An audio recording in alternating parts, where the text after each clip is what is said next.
తర్వాత ఈ ఆనియన్స్ని ఇలా సన్నగా పొడవుగా తరిగి పెట్టుకోవాలి. అలాగే ఇది పుట్నాల పప్పు పొడి తాలింపులోకి రెడీ చేసి పెట్టుకోవాలి.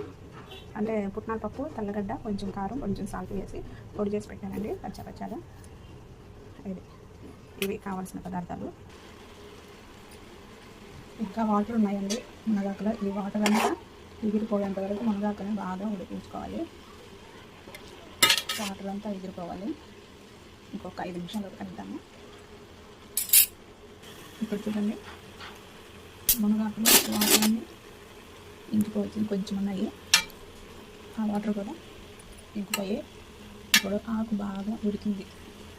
ఉడికిన తర్వాత ఇప్పుడు పక్కన బాండీలో ఒక 2 టేబుల్ స్పూన్ల ఆయిల్ వేసుకున్నాము.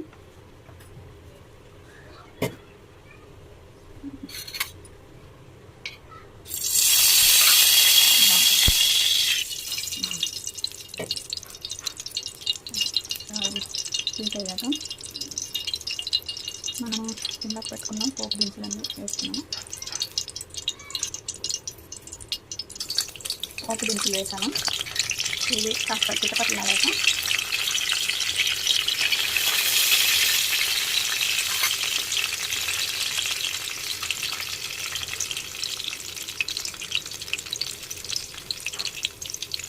కొంచెం కరివేపాకు, ఇప్పుడు ఇందులోనే ఒక 6-7 వెల్లుల్లి రెబ్బలు వేసుకొని ఇది కాస్త వాడిన తర్వాత మనము కట్ చేసి పెట్టుకున్న ఆనియన్స్, కొంచెం కరివేపాకు వేసేయాలి.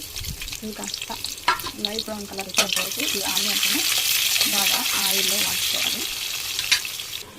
చూడండి, ఇప్పుడు మునగాకులో వాటర్ అన్నీ అయిపోయినాయి. ఆకు బాగా ఉడికిపోయింది. అట్లాగే ఇక్కడ వచ్చేసి ఆనియన్స్ కూడా లైట్ బ్రౌన్ కలర్ వచ్చాయి కదా. ఇలా కొంచెం కలర్ మారినాక అప్పుడు మునగాకు పెట్టి ఇందులో వేసేయాలి. మునగాకు ఇందులో వేయాలి. ఇప్పుడు ఈ ఆకంతా వాడ్చుకోవాలి. మళ్ళీ ఇప్పుడే కొంచెం ఉప్పు సరిపోకపోతే ఉప్పు, కారం సరిపోకపోతే కారం, స్పూను నా టేస్ట్కి సరిపడా కారము, కాస్త సాల్ట్ వేసుకొని బాగా కలుపుకోవాలి. ఇది బాగా కలిపిన తర్వాత మనము పుట్నాల పప్పు రెడీ చేసి పెట్టుకున్నాం కదా, అది కూడా మొత్తం ఇలా వేసేసుకొని కలయి పెట్టుకొని దించేసుకోవడమే. అంతేనండి, ఎంతో రుచికరమైన మునగాకు తాలింపు రెడీ అయిపోయింది. మన లేడీస్ వారానికి ఒక్కసారైనా ఇది చేసుకొని తింటే 300 రోగాలకి